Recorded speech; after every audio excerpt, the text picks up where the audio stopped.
Hello hello hello everyone, कैसे हैं आप लोग। I hope you are all good and doing great. So आज का हमारा टॉपिक जो है वो है टैक्सेशन ऑफ गिफ्ट्स।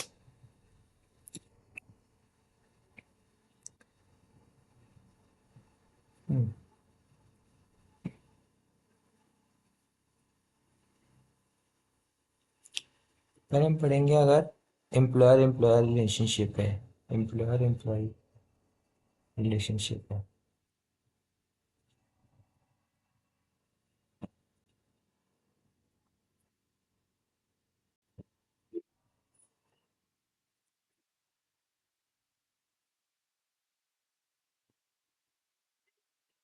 और क्या पढ़ेंगे हम अगर कोई भी रिलेशनशिप नहीं है हमारा एम्प्लॉय एम्प्लॉय, अदर केसेस। ठीक है। सो मान लो कि ना मैं इन्फोसिस में काम करता हूँ। मेरे को मेरे एम्प्लॉयर ने खुश होके तो गिफ्ट दिया। इसकी वैल्यू 10,000 बेस सैलरी का पार्ट बनेगा। ओके।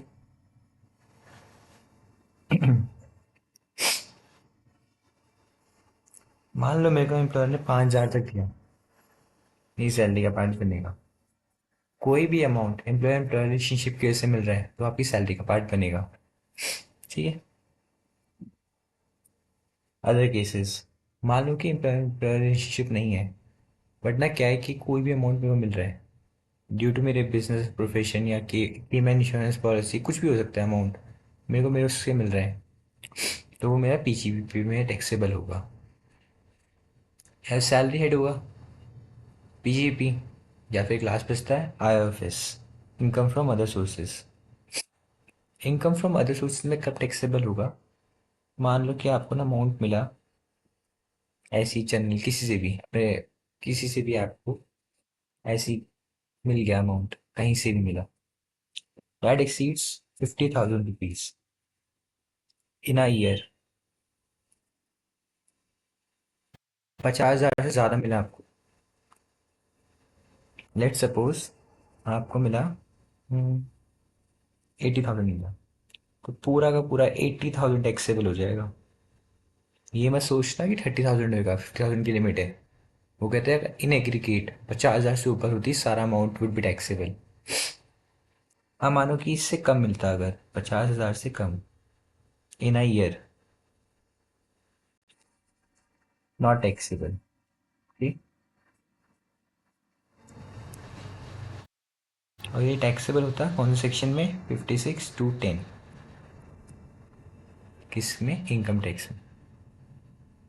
ठीक है। अब एक चीज़ और आती है, एग्जाम्पल देता हूँ। एक और एग्जाम्पल 1 था, एग्जाम्पल 2। मेरे पास ना दो लोगों से पैसे आए, मान लो। एक से आए, इस तरह के, एक से आए मेरे पास, और छोटा अमाउंट लेता हूँ,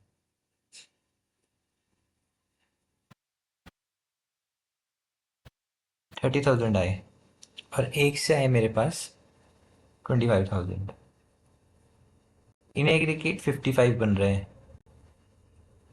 टैक्सेबल होगा जो है, बिल्कुल होगा, full amount would be taxable. Act says कि आपको अगर कोई भी अमाउंट पूरे साल में 50,000 से ऊपर मिला है तो वो पूरा टैक्सेबल हो जाएगा, पर पर्सन लिमिट नहीं है। ओके। ये हो गया मनी का केस, जिसमें आपको मनी मिली हो, पैसे।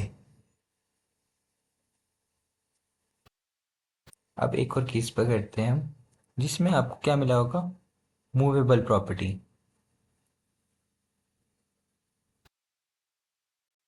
ठीक है। मान लो कि आपको मूवेबल प्रॉपर्टी मिली, गाड़ी मिल गया, कुछ भी मिल गया आपको, घड़ी, बैंक में घड़ियाँ भी होती हैं,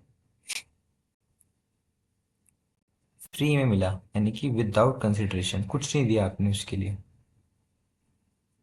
सेम अगर 50,000 से ऊपर है, इन आई है, तो full amount would be taxable. उससे कम है वैल्यू, कि ऐसी कुछ भी मिल गया, घड़ी, छोटी मोटी घड़ी मिल गई, नॉट टैक्सेबल। ओके। गिफ्ट समझ के जेब में रख लेना। गवर्नमेंट को कदर भी नहीं है।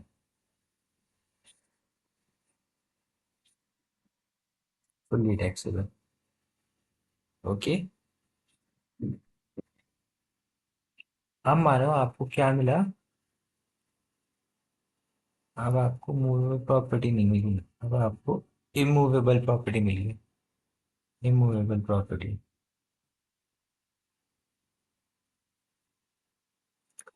इसमें क्या करना, मानो विदाउट कंसिडरेशन मिली है।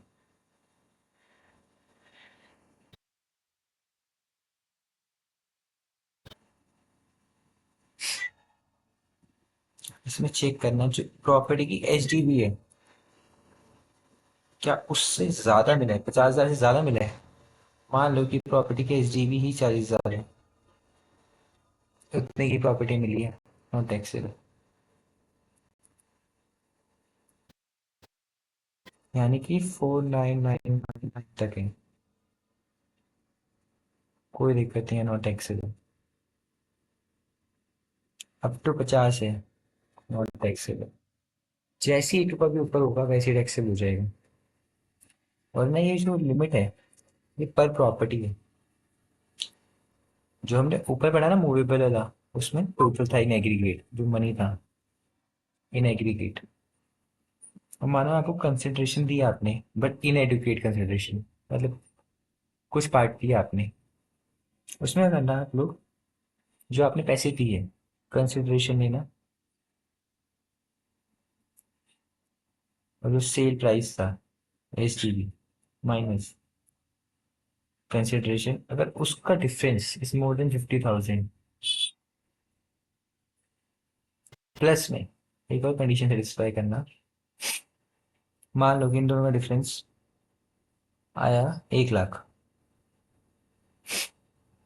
It is more then, it should be taxable. But एक कंडीशन और चेक करना कि एस टी बी जो है, क्या माई सेल कंसिडरेशन, जो कंसिडरेशन इस प्राइस से पीछे है, क्या अप टू 110% ऑफ कंसिडरेशन है। तो उस केस में अगर दोनों कंडीशन सेटिस्फाई हो रही हैं तो amount would be taxable, otherwise not. इसका एग्जांपल देता हूँ आपको एक अच्छा सा। मेरी प्रॉपर्टी की एच डी बी थी 1 लाख, मैंने बेची कितने में, कंसिडरेशन मान लो 80,000, डिफरेंस आ रहा है 20,000 का। I F S most taxable नहीं होगा, पर लेट्स चेक। क्या कैपिटल गेन के अंदर उसके हाथ में टैक्सेबल होगा, जो अपनी प्रॉपर्टी बेच रहा है।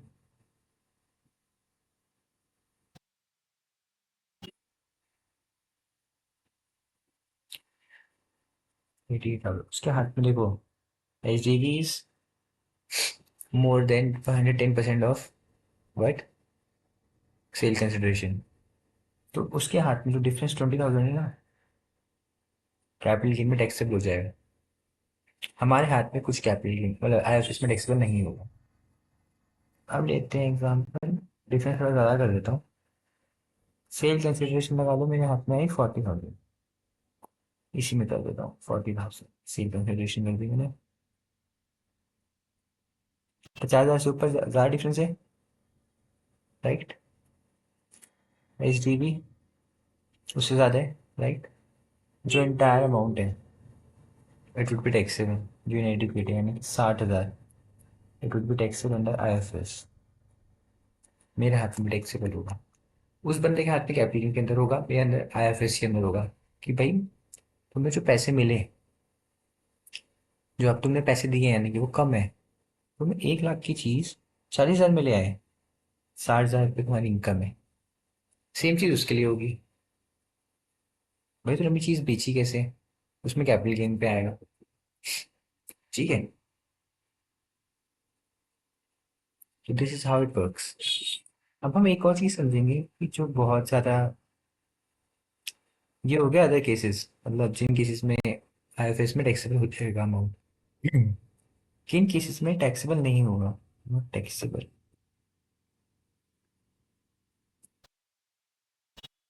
अगर आपको कोई भी अमाउंट मिलता है, किन से, नॉर्मल से।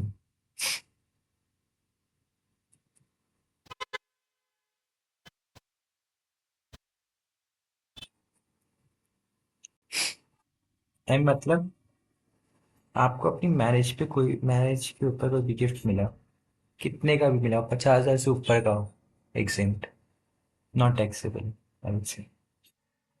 किससे मिला? रिलेटिव से मिला, कितने का भी मिला हो। रिलेटिव में बताऊंगा कि इंडिविजुअल और एचयूएफ के लिए कौन होता है।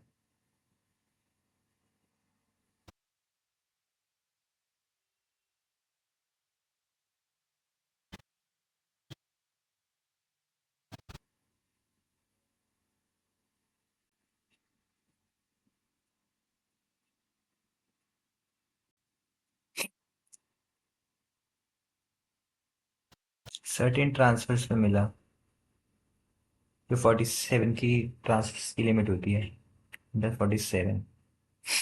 आपको किसी ट्रस्ट से मिला, जो 1023 या 1012 में रजिस्टर्ड है, 1112 में। या किसी आपको लोकल अथॉरिटी से मिला।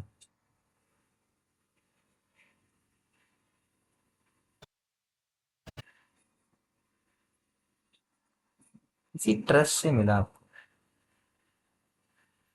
इस आई का क्या मतलब है? एक इंडिविजुअल है। एग्जांपल देता हूँ आपको उसका ना, एक सेकेंड, इमेज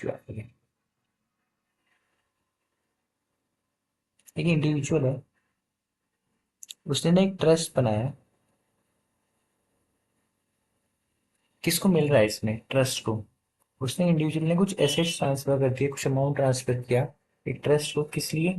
कि वो उसके रिलेटिव्स के लिए ध्यान रखेगा। ओके।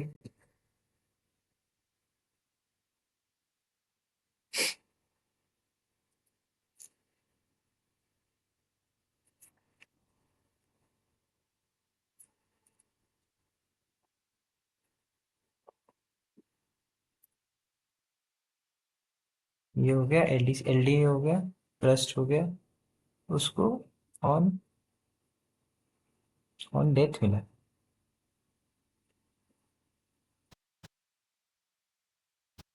इनहेरिटेंस में मिला, इनहेरिटेंस या विल। डेथ पे कोई भी पैसे मिले, कहीं से भी मिले, इनहेरिटेंस या विल, जो आपके बाप दादा छोड़ के जाते हैं आप लोगों के लिए।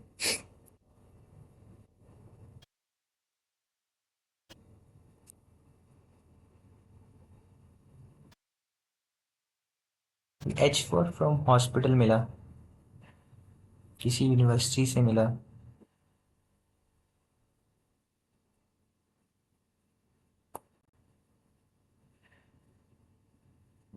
वो अमाउंट एग्जेम्प्ट होता है।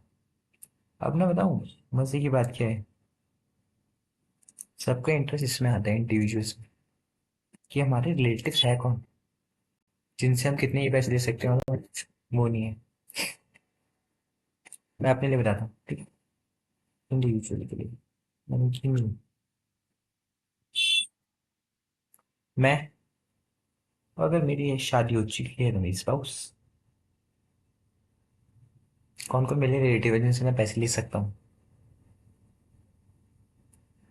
मेरे भाई, मेरे भाई बहन, खून का रिश्ता है हमारा, एंड उनकी स्पाउस, जो शादी हो चुकी है तो। मेरे mummy papa, mother and father, मेरे मम्मी पापा के भाई बहन, ब्रदर एंड सिस्टर, उनके स्पाउस।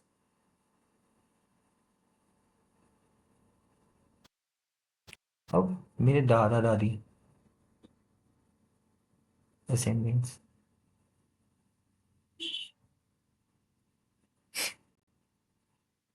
मेरे बच्चे, डिसेंडेंट्स, डिसेंडेंट्स आगे, और उनके स्पाउस, अगर है तो।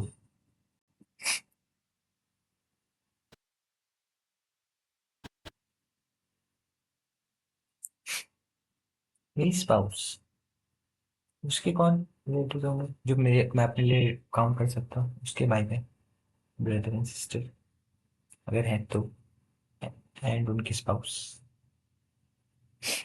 उनके mummy papa, mother and father, सास ससुर मेरे रिलेटिव हैं। उसके दादा दादी, हाँ नाना नानी, भाई ऊपर जो है ना सारे, दादा दादी नाना नानी, उस सब। ठीक है। यहाँ पे ना उसके ब्रदर है, मम्मी पापा के भाई बहन और उनकी स्पाउस नॉट इंक्लूडेड, वो नहीं आएंगे। ये हो गया पूरा चार्ट, फैमिली चार्ट। इनसे मैं पैसे ले सकता हूँ। इसमें कोई लिमिट चेक करने की जरूरत नहीं पड़ेगी आपको, इनके भी बच्चे सेम ही होंगे हम दोनों, तो जरूरत नहीं पड़ेगी इस चीज़ में ना चेक करने की मेरे को, लिमिट की। ये बताऊँ क्या लोग क्या करते हैं आपको, रियल लाइफ सिनेरियो बताता हूँ, व्हाट पीपल डूज। अब मत करना। ऑन अकाउंट ऑफ मैरिज लोग क्या करते हैं, जैसे मेरी शादी हुई, अब देखते हो कि बहुत सारे फिल्म स्टार्स एक्टर्स की शादी होती है तो बहुत बड़े बड़े गिफ्ट मिलते हैं, इसलिए मिलते हैं, not taxable in their hands. इसलिए शादी में उनको बड़े बड़े घर, पैसे, ज्वेलरी, घर, फ्लैट मिलते हैं 26 26 29 करोड़ के। रिलेटिव से मैंने आपको बताया कि आप रिलेटिव से कैसे ले सकते हो, एचयूएफ लिए जो सारे मेंबर्स है उसके रिलेटिव से। आपको इनहेरिटेंस या डेथ पे पैसे मिलते हैं, वो एग्जेम्प्ट होते हैं। गवर्नमेंट इतनी भी पत्थर दिल नहीं है। किसी भी हॉस्पिटल से मिलते हैं आपको पैसे, किसी भी यूनिवर्सिटी से मिलते हैं, किसी ट्रस्ट से मिलते हैं, लोकल अथॉरिटी से मिलते हैं, तो उसमें कोई दिक्कत नहीं है। कोई एक इंडिविजुअल है, वो एक ट्रस्ट सेटअप करता है किसके लिए, अपने रिलेटिव्स के बेनिफिट के लिए, उस ट्रस्ट को जो इनकम मिलती है वो एग्जेम्प्ट है। ट्रस्ट, अगर आप कोई भी इनकम एक ट्रस्ट से मिलती है जो सेक्शन 1023C में रजिस्टर्ड है, तो वो भी एग्जेम्प्ट है। सर्टेन ट्रांसफर 47 में दे रखे हैं, उसमें एग्जेम्पशन है, उसके ऊपर नहीं लगेगा आईआरएस। तो इसलिए मैरिज वाला, रिलेटिव्स वाला, लोग टैक्स प्लानिंग के लिए यूज करते हैं। आपको एक बार दोबारा रिलेटिव्स का बताया था उनके कौन कौन आपके उसमें नहीं आते, विद एन एग्जाम्पल। मानो मेरे चाचा जी हैं, उनके बच्चे हैं, उनके बच्चे भी सी हैं या इंग्लिश शॉप है कुछ भी है, उनसे मेरे को पैसे मिले, एग्जेम्प्ट होंगे? नहीं, टैक्सेबल हो जाएंगे सारे के सारे, एक टू सेट। यहाँ मेरे मम्मी पापा के, मेरे पापा के भाई हैं वो, ब्रदर हैं, स्पाउस है, उनकी चाची भी आ गई तो उनके बच्चे नहीं है। How can I take the money from them? हाँ, how the people does it, बच्चे हैं, डॉटर या डॉटर या सन जो भी है उनका, वो देते हैं इनको अपने मम्मी पापा को, मम्मी पापा के अकाउंट से वो देते हैं, या तो मेरे को डायरेक्टली दे देंगे या वो मम्मी को दे देंगे, मम्मी पापा को, तो उसके थ्रू वो रूट कर देते हैं ट्रांजेक्शन। ऐसे लोग टैक्स प्लानिंग करते हैं।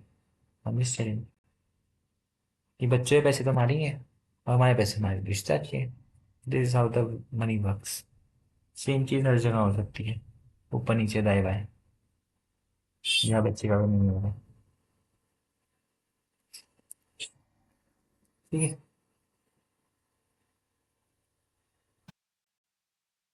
That's it for today. आज हमने आईएफएस में एक बहुत ही प्यारा कंसेप्ट समझा है जो इनकम टैक्स के अंदर कहाँ 56 to 10 में होती है।